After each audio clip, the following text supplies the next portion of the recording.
তাহাজ্জুদ পড়ে,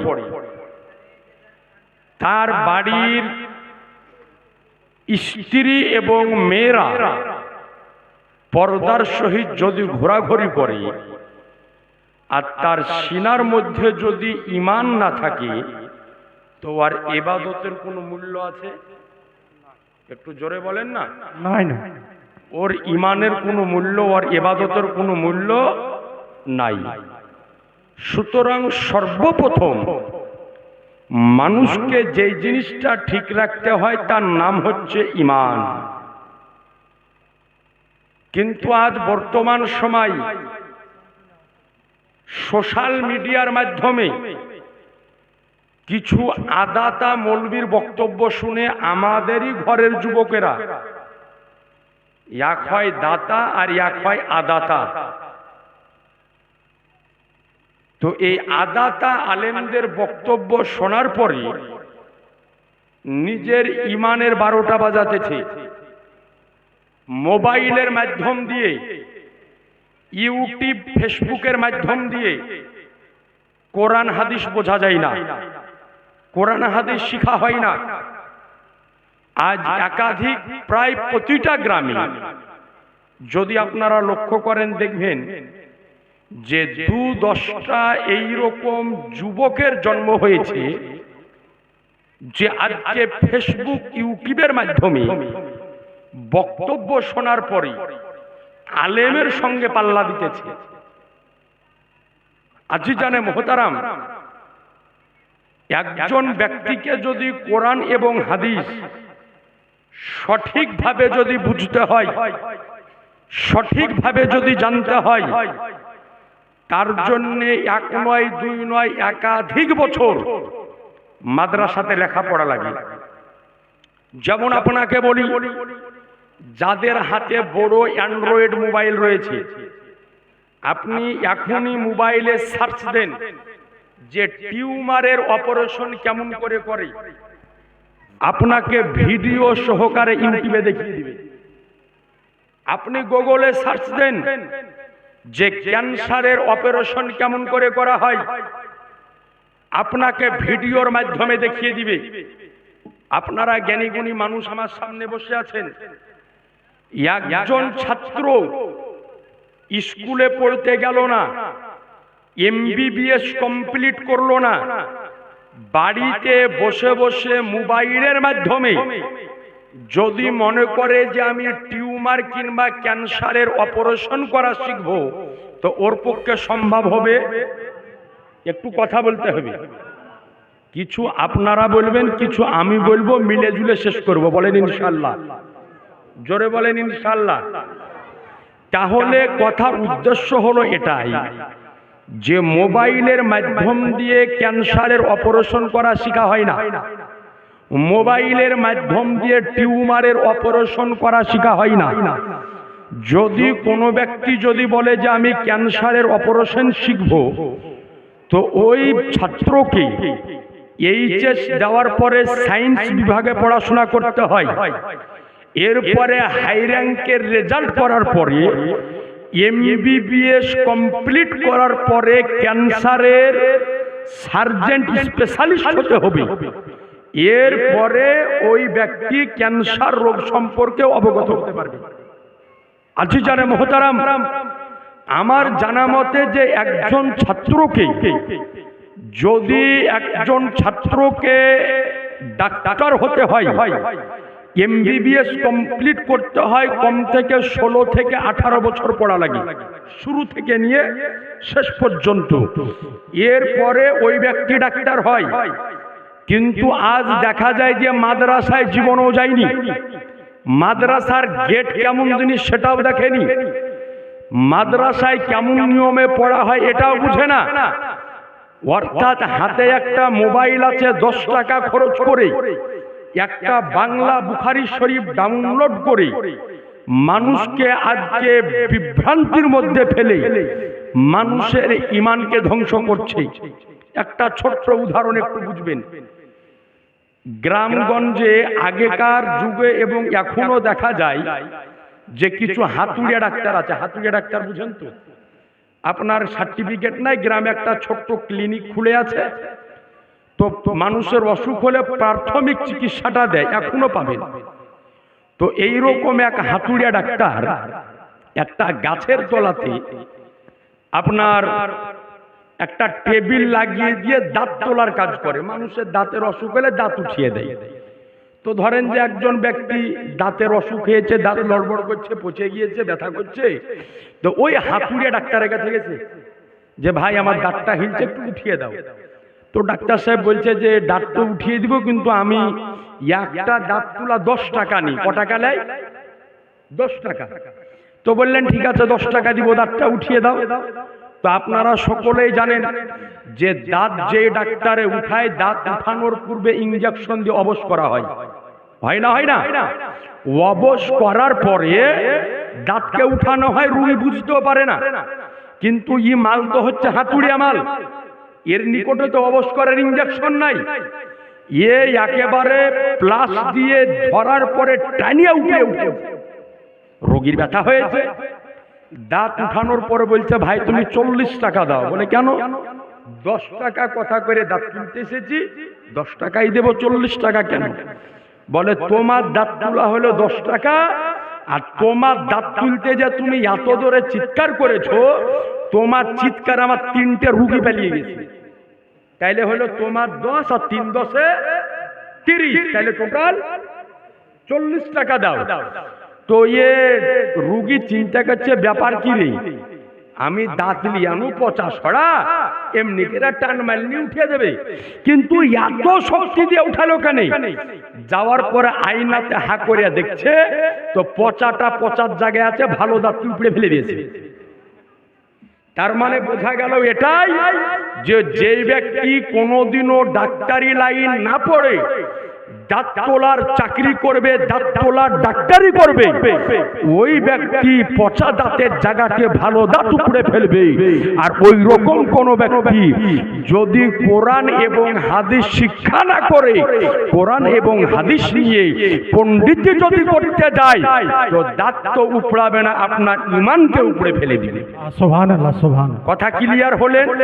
এইবার আসুন রসুলে কায়নাত সাল্লাল্লাহু আলাইহি ওয়াসাল্লাম কি আল্লাহ রাব্বুল আলামিন যে ইজ্জত সম্মান মর্যাদা দিয়েছেন, আমার পূর্বে আপনাদের গ্রামের ইমাম সাহেব বয়ান করলেন যে নবীর কি মর্যাদা, নবীর কি শান, নবীর কি মান।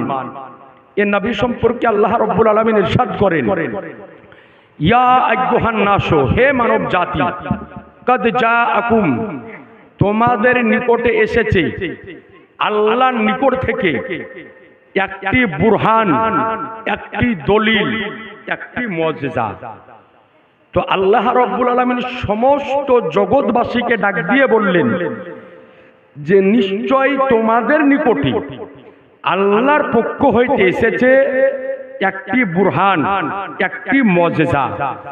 অর্থাৎ নবীকে আমার আল্লাহ মুজিজা বলে আখ্যায়িত করলেন। মুজিজা শব্দটা হচ্ছে আরবি শব্দ, এর বাংলা আবিধানিক অর্থ হলো অলৌকিক ঘটনা। অর্থাৎ আল্লাহ রাব্বুল আলামিন নিজের প্রদত্ত ক্ষমতা নবীদেরকে দান করেছেন। তো নবীগণ আল্লাহর প্রদত্ত ক্ষমতার দ্বারাতে কিছু অসম্ভব জিনিসকে সম্ভব করে দেখিয়েছেন, এর নাম হচ্ছে মুজিজা। যেমন আপনাকে বলি, মুজিজা এমন একটা জিনিস যেটা আমারও আপনার বুঝে আসতেও পারে, আবার নাও আসতে পারে। যেমন আমার বিশ্বনবী মহানবীকে আল্লাহ রাব্বুল আলামিন আজ থেকে ১৫০০ বছর পূর্বে এই দুনিয়ার ধাত্রী থেকে সপ্তম আকাশকে পাড়ি দিয়ে আরশে আজিমে নিয়ে যাওয়ার পরে আল্লাহ রাব্বুল আলামিন দিদার করেছিলেন। একবার সুবহানাল্লাহ বলতে হবে, আরেকটু জোরে সুবহানাল্লাহ। এখন নবী মুস্তাফা এই দুনিয়ার জমিন থেকে মসজিদে আকসা, ওখান থেকে মসজিদে হারাম, সেখান থেকে সিদরাতুল মুনতাহা, সিদরাতুল মুনতাহা থেকে প্রথম আসমান থেকে নিয়ে সপ্তম আসমান নবী আমার পাড়ি দিলেন। কতক্ষণে পাড়ি দিলেন? নবী আমার একই রাত্রিতে কতটুকু সময় নিয়েছেন কিতাব প্রমাণ করে যে নবী আমার যে বিছানা থেকে উঠে গিয়েছিলেন, আসার পরে দেখলেন বিছানা গরম ছিল। যেই রুম থেকে বেরিয়ে গিয়েছিলেন দেখলেন এই রুমের জাঞ্জির হিলতে ছিল। যেই পানি দ্বারাতে অজু বানিয়েছিলেন ওই পানি অজুর পানি গড়তে ছিল। এখন প্রশ্ন হতে পারে যে মসজিদে হারাম থেকে মসজিদে আকসা দূরত্ব হলো 1 মাসের পর, এক আসমান থেকে আরেক আসমানের দূরত্ব হচ্ছে 500 বছরের পর। তো এখন যদি কোনো ব্যক্তি এটাকে বোঝার চেষ্টা করে যে এক আসমান থেকে আরেক আসমানের দূরত্ব হলো 500 বছরের পর, তো নবী মুস্তাফা এই এক আসমান থেকে আরেক আসমান যদি 500 বছরের পথ হয়, তো নবী আমার গিয়েছেন মেরাজের রাত্রিতে 7 আসমান পার করে। তো তাহলে এক আসমান থেকে আরেক আসমান হলো 500 বছর, তাইলে 7 আসমান যেতে সময় লাগবে, 5 7 3500 বছর। তো নবী তো গিয়েছেন একই রাত্রিতে, আবার ফেরতে এসেছেন। এটা কেমন করে হলো? কেমন করে গেলেন? যদি আপনি ক্যালকুলেটর নিয়ে কম্পিউটার নিয়ে সারা পৃথিবীর যত বড় বড় আলেম ওলামা রয়েছে সকলকে নিয়ে যদি বসে যান তো এটা বোঝা সম্ভব হবে? একটু জোরে বলেন। এটা বোঝা সম্ভব হবে না। কেন সম্ভব হবে না? জেনে রাখতে হবে গিয়েছেন আমার নবী, নিয়ে গিয়েছেন আল্লাহ। আর আমাদের বিশ্বাস হলো এটা যে আমার আল্লাহ রাব্বুল আলামিন আমার নবী মুস্তাফাকে আরে 3500 বছরের পর এক রাত্রিতে তো দূরের কথা, আজকে হলো সুন্নাতুল জামাতের মানুষের ঈমান এটা, আকীদা হলো এটা যে আমার আল্লাহ 3500 বছরের পর তো এক রাত্রিতে তো দূরের কথা, আল্লাহ যদি ইচ্ছা করে তো 35,000 বছরের পর একই দিনে ভ্রমণ করাতে পারে। নারায়ে তাকবীর, নারায়ে রিসালাত, আজমাতে মুস্তাফা, বরকতে মুস্তাফা, মৌলানা কারি মুফতি আবুল কালাম আজাদ সাহেব কিবলা, নারায়ে তাকবীর। আজি জানে মুহতারাম বেরাদারিনে ইসলাম, তো এই যে নবী আমার গিয়েছেন, তা আজ বর্তমান সময় আমাদের মতোই টুপি দাড়ি রাখা, পাঞ্জাবি পরা কিছু মানুষ এই মেরাজ শরীফকে নিয়ে কটূক্তি করে। কি কটূক্তি করে? বলেন নবীর তো মেরাজ হয়েছে, নবী তো মেরাজে গিয়েছেন, কিন্তু নবীর শরীর যায়নি, বরং নবীর রূহু গিয়েছে। এটা হচ্ছে তাদের দাবি। যে তাদের দাবি হলো যে নবী গিয়েছেন কিন্তু নবীর দেহ দুনিয়াতে পড়েছিল, নবীর শুধু রূহু, নবীর আত্মা আকাশের উপরে গিয়ে আল্লাহ রাব্বুল আলামিনের দিদার করে এসেছে। কিন্তু আহলে সুন্নাতুল জামাতের আকীদা হলো মেরাজের রাত্রিতে নবী মুস্তাফা, আজকে নবী মুস্তাফার রূহু শুধু যায়নি, আত্মা যায়নি, রব্বে কাবার কসম, বরং নবী মুস্তাফা সশরীরে জিসিমকে নিয়ে, শরীরকে নিয়ে মক্কার ধাত্রী থেকে মসজিদে আকসা, মসজিদে আকসাতে গিয়ে 2 রাকাত নামাজ পড়িয়ে সিদরাতুল মুনতাহা ওইখান থেকে সপ্তম আসমান পাড়ি দিয়েছে। নবী মুস্তাফার মেরাজ শরীফ জিসমানি হয়েছে, রুহানি হয়নি। নবী মুস্তাফার মেরাজ শরীফ শারীরিক মেরাজ হয়েছে। এ আজি জানে মুহতারাম, বোঝা গেল যে ও নবী মুস্তাফা, যেই নবী মুস্তাফা কে আল্লাহ রাব্বুল আলামিন আজকে মেরাজ শরীফে আজকে গমন করিয়েছে, মেরাজ শরীফে নবী মুস্তাফাকে আজকে ডেকেছে। ও আল্লাহ রাব্বুল আলামিন ইচ্ছা যদি করে আমার নবী মুস্তাফাকে এক রাত্রি তো দূরের কথা, আল্লাহ যদি ইচ্ছা করে 1 ঘন্টাতে ভ্রমণ করাতে পারে। সুবহানাল্লাহ, সুবহানাল্লাহ, সুবহানাল্লাহ। এবার আসুন একটু মাইকটার আওয়াজটা আমার খিচে লিছি। আওয়াজটা জানে খুলে যায়, ভাইসা জানে যায় ওপর দিকে। একেবারে একটু ভলিউমটা বাড়িয়ে দেন, আওয়াজটা একটু খুলে দেন আপনি। হ্যালো, এবার মোটামুটি ঠিক আছে, ঠিক আছে, এরকমই আপনি রাখেন। তো আজি জানে মোহতারাম, এই মেরাজ শরীফের ওয়াসিকের কুন্দল করে একটু আপনাকে বলি। যেই দিন নবী আমার মেরাজ শরীফ থেকে আসলেন, সকালবেলায় মসজিদে হারামে বসে আছেন। আবু জেহেলের নাম শুনেছেন? আবু জেহেল নবীকে যাওয়ার পরে বলছে, আব্দুল্লাহর বেটা মুহাম্মদ, প্রতিদিনই তো একটা করে নতুন কথা শোনাও, তো আজকে নতুন একটা কিছু কথা শোনাও। তো বললেন যে দেখো আবু জেহেল, গতকাল রাত্রিতেই তো বিছানা থেকে উঠলাম, মসজিদে আকসা গেলাম, ওখান থেকে সিদরাতুল মুনতাহা, ওখান থেকে সপ্তম আসমান পাড়ি দিয়ে আরশে আজিমে গেলাম, আল্লাহর সঙ্গে দিদার করলাম, আবার এই তো সকাল হওয়ার আগে তোমাদের নিকটে ফেরত এসে গল্প করছি। আবু জেহেল বলছে, এই তো আব্দুল্লাহর বেটা মোহাম্মদকে মনে করি ইটু আটু পাগল, এ তো গোটা পাগল হয়ে গিয়েছে। বলে হ্যাঁ গো, একজন মানুষের সম্ভব যে একই রাত্রিতে 7 আসমান পাড়ি দিয়ে আসতে পারে? এটা হয়? কেমন করে হতে পারে? তো আবু জেহেল বলল যে আব্দুল্লাহর বেটা মুহাম্মদ, আমি কি এই কথাটা কি সবাইকে বলে বেড়াবো? তো বললেন নবী আমার বললেন কোনো ব্যাপার না, যাও সবকে বলে বেড়াও। তো আবু জেহেল সর্বপ্রথম গেল হযরতে আবু বাকারের কাছে। যাওয়ার পরে বলছে, আবু বাকার খবর শুনিয়েছো? বলে কি হয়েছে? বলে তোমরা যার কালেমা পড়েছে আব্দুল্লাহর বেটা মুহাম্মদ, ওর মাথার বেন পাগল হয়ে গেছে। বলে কেন? বলে দেখো আজকে সকালবেলাতে আমাদেরকে শোনালো যে আব্দুল্লাহর বেটা মুহাম্মদ নাকি গতকালকে রাত্রি বেলাতে এই আরশে আজিমে গিয়ে আল্লাহর সঙ্গে দিদার করেছে, আবার বলে এক রাত্রিতে ফেরত এসেছে। বলো আবু বাকার, এটা কি বিশ্বাস করা যায়? তো আবু বাকার সিদ্দিক রাদিয়াল্লাহু তাআলা আনহুর ঈমান কেমন, একটু সুবহানাল্লাহ বলেন। কি ইমানের সাজবা! আমার খালিফাতুল মুসলিমিন, আমিরুল মুমিনিন আবু বাকার বলতেছে, আবু জেহেল আমার নবী কি এই কথা সত্যি বলেছে? বলে ঠিক বলেছো আবু বাকার, যে জায়গাতে বলেছে ওই জায়গাতে এখনো বসে আছে। বিশ্বাস যদি না হয় তুমি নিজের কানে শুনবে, চলো।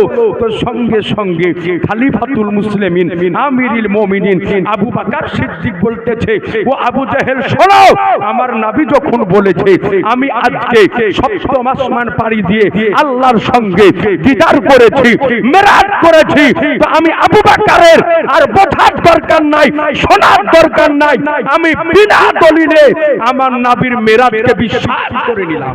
সুবহানাল্লাহ, সুবহানাল্লাহ। তাহলে বোঝা গেল যে যারা নবীর মেরাজকে নিয়ে দলিল খুঁজবে এরা হলো আবু জেহেলের দলের লোক, আর যারা বিনা দলিলে নবীর মেরাজ বিশ্বাস করবে এরা হলো আবু বাকারের দলের লোক।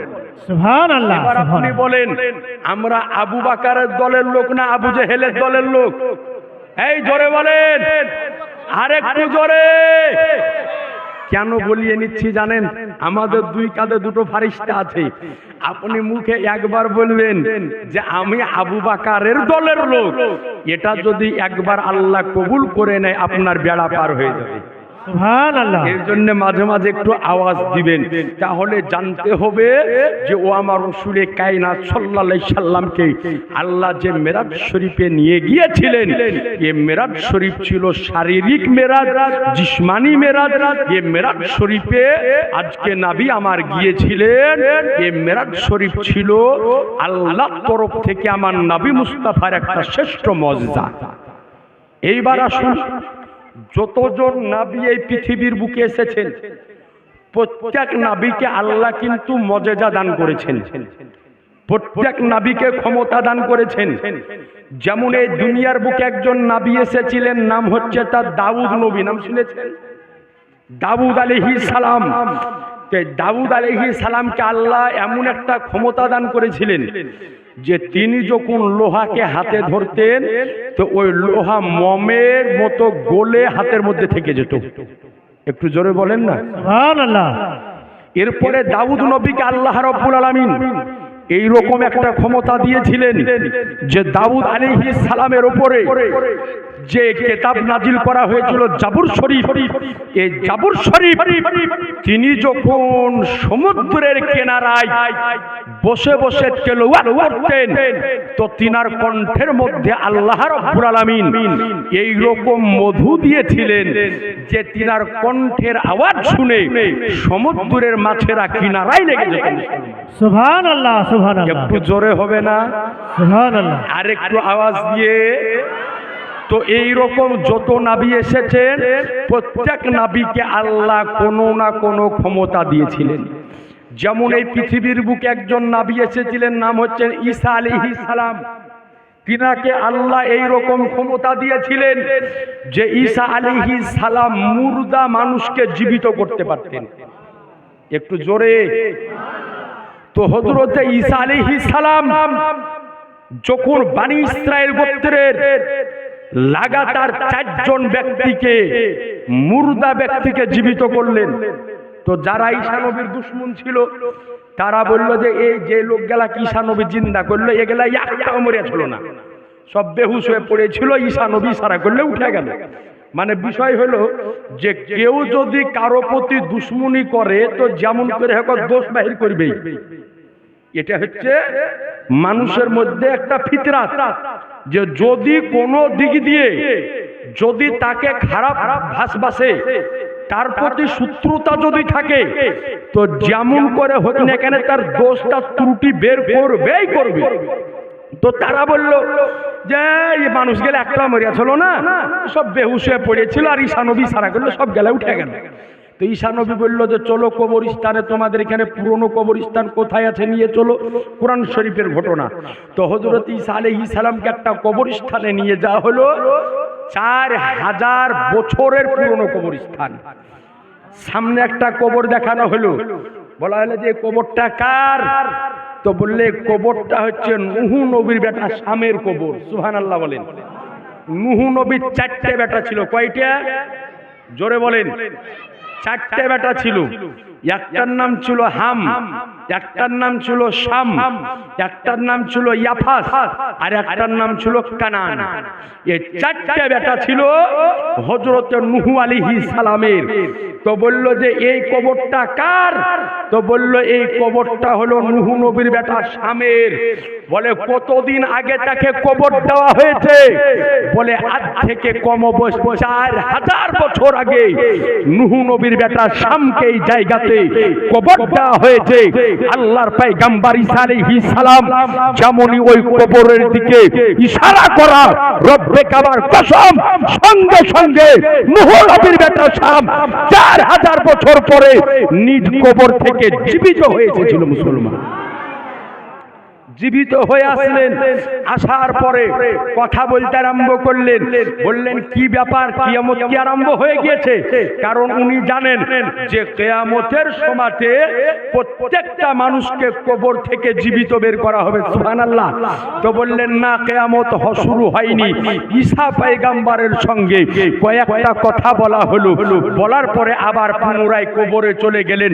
তো বলার উদ্দেশ্য হলো এটাই, যতজন নবী এসেছেন প্রত্যেক নবীকে আল্লাহ কোনো না কোনো মুজিজা, কোনো না কোনো অলৌকিক ঘটনা দান করে পৃথিবীর বুকে পাঠিয়েছেন।